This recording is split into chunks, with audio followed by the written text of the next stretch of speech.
Gente, só para finalizar aí a questão da apostila 2 para fechar de fato, né?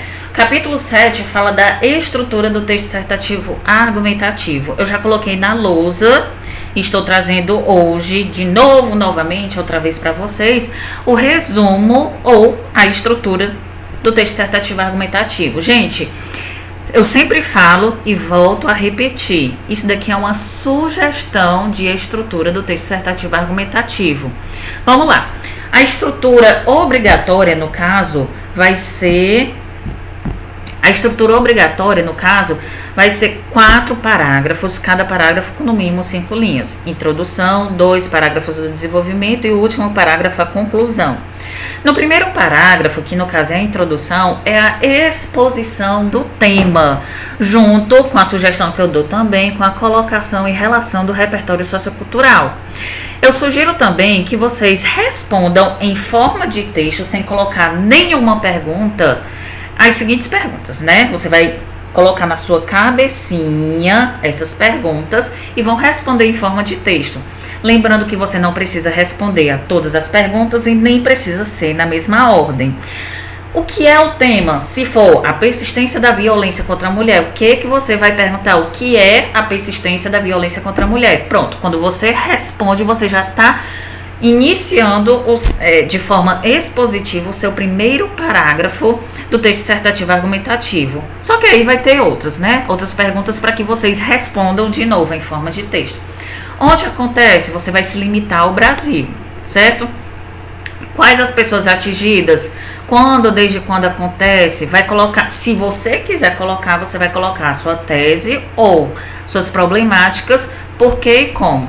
Ah, professora, por que você diz que só se você quiser? Porque não é obrigatório, porque a partir do momento que você coloca já as suas problemáticas, no caso, né? No seu desenvolvimento, já não é preciso colocar na introdução, porque aí vai se tornar repetitivo, principalmente se você for fazer a retomada dessas problemáticas lá no último parágrafo, na conclusão, certo?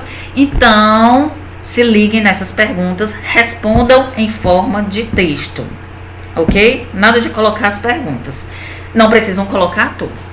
Contexto histórico, eu sugiro que para aumentar a quantidade de linhas, né, a gente vai burlar aí o sistema de uma certa maneira, só que burlar de maneira benéfica, porque você vai relacionar o contexto histórico ao tema, você vai colocar logo no primeiro parágrafo.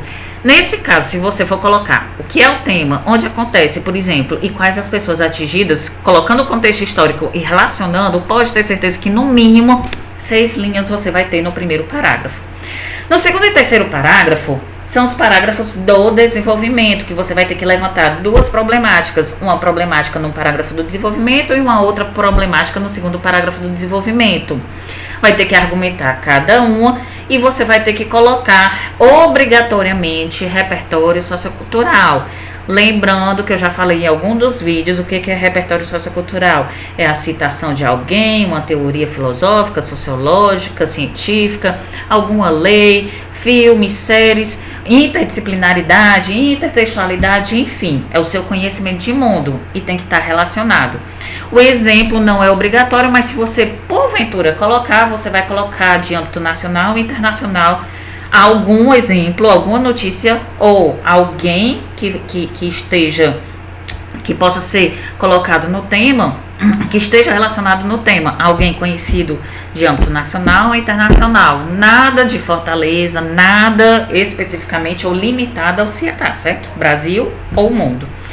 Então, você fez o seu desenvolvimento, levantou suas problemáticas, argumentou, colocou repertório sociocultural, lá no último parágrafo, na proposta de intervenção, também conhecida como conclusão, você vai solucionar os problemas que você levantou. Esses problemas têm que ter uma proposta viável e uma proposta coerente. Se você não levantar problema, você não tem como solucionar, então você pode perder pontos. Só que no último parágrafo, no quarto, né, caso você faça 4 parágrafos, olha só, a solução dos problemas abordados no desenvolvimento é preciso conter solução completa e incompleta. A gente vai se ater especificamente na solução completa, por enquanto, certo? Que vai ter que ter 4 elementos: agente, solução, meio, modo e o efeito, ok? Ah, Erilene, eu não lembro. Volta aqui, bate o print dessa tela que você vai lembrar e você vai fazer seu quebra-cabeça de maneira coerente e eficiente e viável, lógico. Você vai solucionar seus problemas. Atenção, cuidado. É preciso que o contexto histórico esteja de acordo com o tema abordado, sendo de grande importância a sua veracidade. Os fatos têm que estar de acordo com os livros de história. Nada pode ser inventado. Inventou, vai perder ponto. Erilene, eu tenho dúvida. Não coloque. Ah, Erilene, eu sei um fato histórico, mas eu não sei especificamente o século, não sei especificamente a data ou o ano. Você não é obrigada a colocar século, data ou ano. Mas é bom que você coloque o contexto histórico que esteja contextualizado com o tema ou a proposta que você está escrevendo, certo? Os exemplos, só voltando a repetir para enfatizar e bater na mesma tecla. Os exemplos, quando abordados, têm que ser preferencialmente de conhecimento nacional ou mundial, também não pode ser inventado. É importante que seja claro, objetivo e que seja escrito em poucas linhas. Eu quero fazer um parágrafo todinho com um exemplo que eu conheço que passou na televisão. Não. No máximo 3 linhas. Tanto do exemplo, quanto do contexto histórico, quanto do repertório sociocultural. O repertório sociocultural é a citação de alguém conhecido pela sociedade. Pode ser um pensador, filósofo, escritor, político. Se tiver morto, a gente já conversou sobre isso. Não vou voltar a falar, mas qualquer coisa pode me procurar no WhatsApp. Pesquisador, cantores de renome, nada de Pablo Vittar, Zezé de Camargo, não, de jeito nenhum. Pessoas de renome que fizeram parte da nossa história e da literatura. E você já conhece que a gente já falou sobre isso. Chico Buarque, Gilberto Gil, Caetano Veloso, Raul Seixas, Bob Marley, pode ser Bob Marley também, enfim. Ou a referência de algum livro e seu escritor, preferencialmente os livros clássicos, certo? Erilene, mas eu gosto muito de ler livros contemporâneos, tem a ver com o tema, tem a ver com a proposta. Posso colocar? Pode colocar, mas é bom que você explique e coloque obrigatoriamente o nome do autor. O uso de conectivos é essencial para dar coesão ao texto, eu já expliquei isso num dos vídeos já gravado, né? Tem a ver com a competência 4, podendo ser de uma oração para outra ou entre parágrafos. Lembrando que não existe só o mas e o pois. Tentem diversificar esses conectivos, colocando todavia, entretanto, porém, contudo, por aí vai. Pesquisem, certo?